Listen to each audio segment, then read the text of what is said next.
Édition du 13 juin 2019.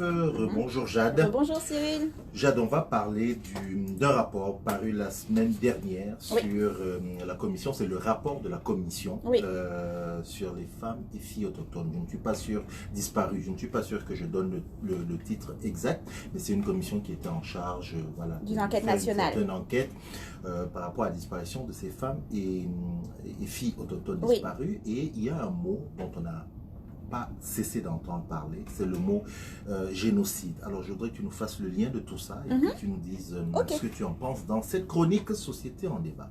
D'accord. Alors, bien sûr, on va commencer par le contexte. Comme l'a bien annoncé Cyril, on va parler du rapport que l'enquête nationale sur les meurtres et disparitions des femmes et filles autochtones qui a été annoncée et qui a été rendue publique en fait le 3 juin. Ça fait à peu près une semaine.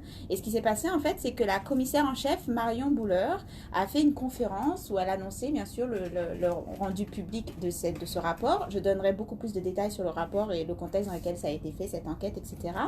Mais en tout cas, pendant la présentation du rapport, la commissaire en chef a qualifié les disparitions, assassinats, meurtres et violences en fait que subissent les femmes et filles autochtones de génocide. Et le fait qu'elle utilise le terme génocide a été le sujet d'une explosion au niveau couverture médiatique. Ça a été un véritable débat à qui mieux mieux, notamment des chroniqueurs, chroniqueuses d'opinion qui ont donc décidé de débattre si oui ou non le terme génocide était approprié. Et je ne vais pas rentrer dans ce débat, je vais juste mettre de l'avant à quel point, encore une fois, c'est les mêmes mécanismes médiatiques extrêmement violents, les mêmes stratégies qu'on ne cesse de dénoncer et qu'on ne cesse de mettre de l'avant à Néo-Québec, qui sont des stratégies médiatiques visant au glissement du sujet, c'est-à-dire le gaslighting. En fait, littéralement, un rapport sur les femmes et les filles autochtones disparues et assassinées sort, un rapport de presque 300 pages est rendu public, et le sujet du débat ne va pas être, le sujet de la couverture médiatique ne va pas être le rapport en soi, ne va pas être la liste de recommandations, ne va même pas être les enquêtes, les victimes, les familles des victimes qui ont témoigné, ça va être est-ce que oui ou non le terme génocide est approprié. Donc il y a un glissement on ne parle pas de l'enjeu, on parle de la manière dont on parle de l'enjeu. Et non seulement on parle de la manière dont on parle de l'enjeu, mais en plus on va en faire un sujet de débat, donc tout d'un coup ça devient juste un débat linguistique complètement détaché finalement du rapport, parce que la plupart des chroniques que j'ai dû lire sur le sujet qui sont extrêmement violentes sont des chroniques qui littéralement n'ont pas lu le rapport. Ça se voit directement, n'ont pas lu le rapport, ne citent pas le rapport, citent uniquement l'utilisation du terme génocide dans cette présentation au niveau du discours de Marion Bouler. Donc il y a un glissement de sens qui, comme j'ai dit, est une stratégie habituelle, c'est-à-dire quand on a voulu parler racisme systémique... Tu penses que c'est volontaire? C'est volontaire, c'est habituel, c'est une stratégie toujours active. Par exemple, quand on a essayé de parler de racisme systémique, ce n'est pas le racisme systémique, les discriminations, les différents rapports qui ont été le sujet de la couverture médiatique, c'était est-ce qu'on peut parler de racisme systémique? Lorsqu'il y a eu le débat autour de Slav, ce n'était pas la violence en soi de voir encore une fois de l'appropriation culturelle, une présentation artistique qui est écrémée de tout contexte par rapport à la colonisation, à l'esclavage, aux populations noires, qui est représentée par une femme blanche, etc. Ça a été, est-ce qu'on peut parler d'appropriation culturelle ou pas? Donc systématiquement, c'est un glissement du débat de la couverture médiatique qui permet de faire en sorte finalement de complètement écarter l'enjeu, le sujet, et de devenir juste un pseudo-débat d'opinion au niveau du langage. Donc clairement, ça part de position de pouvoir, de privilège qui est complètement, qui est extrêmement violente en soi. Et quand on parle du rapport sur les femmes et les filles autochtones disparues et assassinées, c'est extrêmement violent de voir encore une fois que ce rapport, qui est le fruit d'une enquête nationale, n'apparaît pas finalement dans la couverture médiatique. C'est juste l'utilisation du terme génocide. Donc voilà pourquoi je ne voulais pas rentrer dans ce débat. Je voudrais mettre beaucoup plus en lumière le rapport en soi. Remettre le contexte par rapport à pourquoi il y a un tel rapport qui a été rendu public en 2019 et donner quelques informations sur ce rapport. Il est long, mais il faut le lire. Presque. Il y a aussi un rapport intermédiaire, je tiens à le dire, que j'ai lu. Donc, je mettrai en lien les rapports. Il faut les lire. C'est important de les lire parce qu'il y a des témoignages. Donc, on va revenir là-dessus. Surtout si on veut en parler. Exactement. Il faut au minimum le lire. Exactement. D'ailleurs, et je conclurai là-dessus par rapport à cette histoire de débat ou non autour du génocide, parce que pour moi, il n'y a pas de débat. Ce qui est important également de souligner, c'est que la plupart des chroniqueurs, médias qui ont remis en cause le terme de génocide, et ils sont majoritaires parce que accès aux plateformes médiatiques, accès à la visibilité médiatique, c'est un privilège en soi. Toutes ces chroniques ont critiqué le fait que Marion Buller utilise le terme génocide à l'oral, alors que dans le rapport utilise le terme génocide sur toutes les pages, et il y a des dizaines, en fait il y a presque 30 pages de justification sur pourquoi on utilise le terme génocide. Et non seulement il y a près de 30 pages de justification, mais ils ont fait appel à une équipe de juristes, c'est ça, le team legal team, des juristes, spécialistes en droit international, pour s'assurer qu'ils pouvaient utiliser le terme génocide, que ça correspondait. Ça n'a quasiment pas été mentionné. Quand on lit les chroniques, on a l'impression qu'on critique le fait qu'elle ait choisi d'utiliser le terme, et que alors que dans le rapport, ça a été baqué. C'est-à-dire qu'ils ont fait leur travail, ils ont fait appel à des juristes dont c'est le job, qui travaillent dans le droit international pour dire voilà pourquoi nous utilisons le terme génocide. On ne l'a pas sorti de notre chapeau comme ça pendant la présentation. On a fait un travail parce que le rapport, l'enquête a commencé en 2016. Donc tout a été baqué au niveau de l'argument. Voilà pourquoi je trouve encore plus violent et encore plus irrespectueux ces chroniques d'opinion qui n'ont même pas fait le travail de lire ce rapport. Bon, là-dessus, on clôt ce chapitre. Oui. Donc, comme je le disais, c'est un rapport qui est rendu public. L'enquête nationale a débuté en 2016, d'accord? Le rapport aurait dû être rendu public l'année dernière, mais ils ont demandé une prolongation. Il y a toutes les explications sur le site Canada. Pourquoi ils ont eu besoin de prolongation.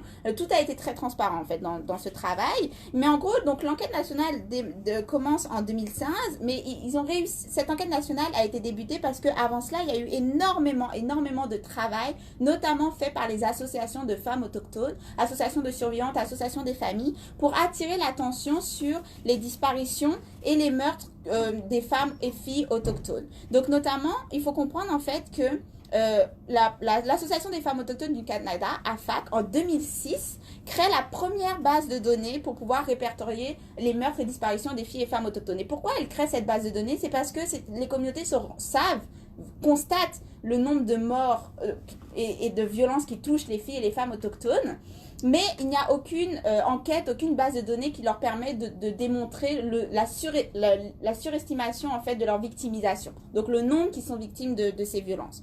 Donc, et on expliquera pourquoi. Donc c'est l'AFAC qui en 2005 commence une base de données. Elle publie un rapport en disant en 2010 on en est à 582 meurtres et disparitions. Suite à ça, il y a la thèse de Mayan Pierce qui crée également une base de données, et elle estime qu'entre 1944 et 2013, il y a à peu près 824 filles et femmes autochtones qui ont soit disparu, soit qui ont été assassinées. Puis le GRS estime qu'entre 1980 et 2012, on en est à 1200. Et donc, quand l'enquête commence, l'enquête nationale qui a donné lieu au rapport, il y a un consensus au niveau du nombre, c'est-à-dire le nombre est clairement sous-estimé de filles et femmes autochtones disparues assassinées. Pourquoi c'est sous-estimé? Parce qu'il faut bien comprendre que parmi les violences et la barrière systémique qui est très citée dans le rapport, il y a les services de police. Et le fait que les services de police, de province en province, la manière dont ils déterminent si oui ou non ce sont des filles ou femmes autochtones diffère. Surtout, et c'est constamment pointé du doigt, il y a les services...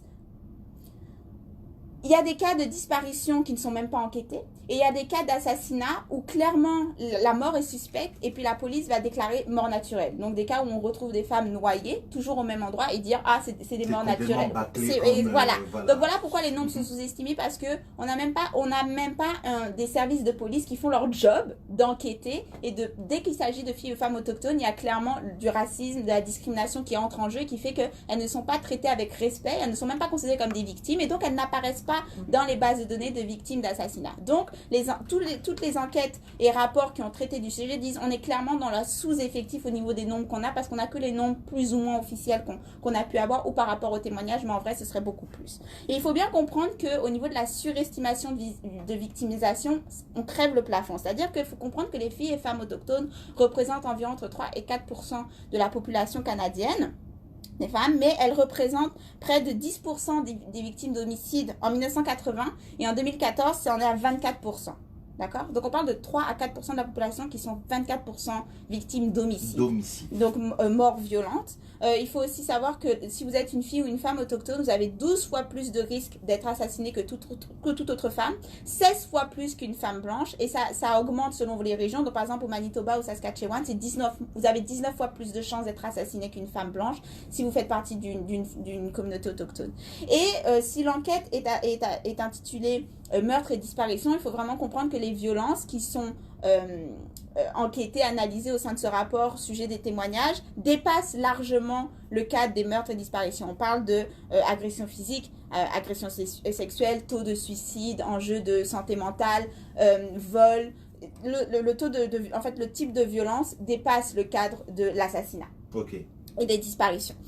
Autre chose qui est beaucoup pointée du doigt dans les rapports, c'est la responsabilité des médias. Je ne pouvais pas m'empêcher de le mettre également en avant parce que, encore une fois, avec le traitement médiatique qui a lieu sur le rapport, c'est un autre exemple de la violence que représentent les couvertures médiatiques sur cet enjeu. Il faut savoir que, par exemple, le portrait des victimes dans les médias est bien sûr toujours selon un prisme raciste, stéréotypé, stigmatisé. Ce qui fait que lorsqu'on parle de victimes, filles ou femmes autochtones, c'est toujours avec le stéréotype de finalement c'est une violence qui n'est même pas considérée comme violente parce que ça arrive à une fille ou une femme autochtone.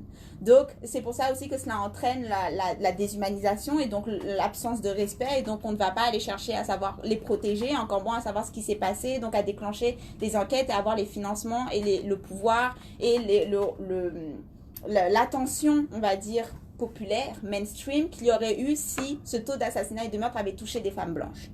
Il y a quelques focus, en fait, médiatiques qui ont permis de mettre de l'avant cette violence, notamment par exemple la fameuse route 16 qui est appelée la route des larmes. Donc il y a des cas de disparition ou de meurtre qui ont fini par percer la bulle médiatique parce que c'était devenu trop gros pour être ignoré. Et ça a permis d'apporter l'enjeu des meurtres et des disparitions sur le devant de la scène. Il y a aussi des artistes qui ont travaillé, par exemple l'exposition des robes rouges pour représenter les filles et femmes autochtones disparues et assassinées, qui ont travaillé à attirer l'attention sur cet enjeu. Mais c'est pas quelque chose qui date de 2016 en fait. C'est depuis les années 1980 qu'il y a énormément de travail pour attirer l'attention sur ces violences et sur la surreprésentation des filles et des femmes autochtones dans les cas de meurtre et de disparition, mais pas seulement. Et donc, lorsque le rapport sort, c'est un rapport qui donne notamment énormément de place aux témoignages, notamment aux témoignages des familles des victimes et également des survivantes. Voilà pourquoi il est important de médiatiser ce rapport, parce que c'est un rapport qui laisse la place pour pouvoir transmettre les histoires, donner des noms, parler des conséquences sur les communautés autochtones de ces violences, mais également c'est un rapport qui met de l'accent sur l'urgent besoin de guérison et de commémoration, donc dans le respect également des traditions et des rituels des communautés autochtones, mais également c'est un rapport qui met énormément de listes de recommandations et de demandes d'action en fait envers le gouvernement, notamment envers Trudeau, mais pas seulement, et c'est un rapport qui met le lien également sur la responsabilité du Québec, parce que Québec est bien spécifique également dans la manière dont la gestion renforce les systèmes de violence et d'oppression envers les communautés autochtones. Ce qui a été également très critiqué par les médias québécois, notamment. Les médias québécois ont été extrêmes. Moi, j'ai dû faire une revue de littérature de ces médias-là, comparer les médias anglophones et les médias francophones, notamment les médias québécois. Les médias québécois ont été parmi la couverture médiatique la plus violente sur le sujet, notamment... Sur le sujet, c'est sur le rapport, la sur le rapport. Okay. Donc, notamment par rapport au débat du fait que ce soit le génocide, du terme génocide, oui. Le fait que le Québec ait été sujet d'un rapport spécifique, donc ça aussi, ça a été extrêmement critiqué, et l'amas de stéréotypes qui sont ressortis dans ces chroniques, ça est également une preuve qu'ils n'ont pas lu le rapport, parce que beaucoup des commentaires chroniques commentaires d'opinion, on dit « Ah, vous parlez de violence, mais on sait pertinemment que c'est 80-90% des hommes autochtones qui sont responsables de la violence envers les filles et les femmes. » Et en fait, dans le rapport, il y a énormément... Ils prennent le temps de dire, en fait, les statistiques que vous citez sont surestimées. C'est l'objet de stéréotypes et de stigmates. Ça n'a pas l'impact que l'on voit par rapport aux violences. Il y a cette violence. Et le rapport ne dit pas qu'il y a de violence intracommunautaire. Il dit juste, ce n'est pas la violence responsable des disparitions et meurtres des filles et femmes autochtones, et c'est certainement pas le cœur du problème, parce que le cœur du problème, c'est le système. Et c'est un système qui non seulement permet ces violences, mais fait en sorte de couvrir ces violences et de faire en sorte qu'après, il n'y ait pas de justice. Donc, et le rapport est vraiment extrêmement documenté et précis en fait sur tous les systèmes et toute la manière dont c'est imbriqué pour faire en sorte que cette violence continue d'être perpétuée. Et lorsque les chroniques se permettent de commenter un rapport qu'ils n'ont même pas lu, c'est encore une fois la preuve que le Québec et le Canada n'est pas prêt à faire le travail. J'ai lu, quelqu'un a écrit, voir les Québécois débattre autour du terme génocide, c'est comme entendre des policiers débattre sur une enquête qu'ils sont en train de faire sur leur propre crime. Ça n'a pas rapport. Vous êtes responsable de ce crime, vous n'avez pas à débattre de la manière dont on parle de ce crime. Et vous ne devriez pas être les personnes en train d'enquêter sur ce crime. Donc encore une fois, la couverture médiatique est exactement symptomatique de la manière dont cette nation qui est basée sur cette violence envers les communautés autochtones, n'est pas prêt à régler ce problème.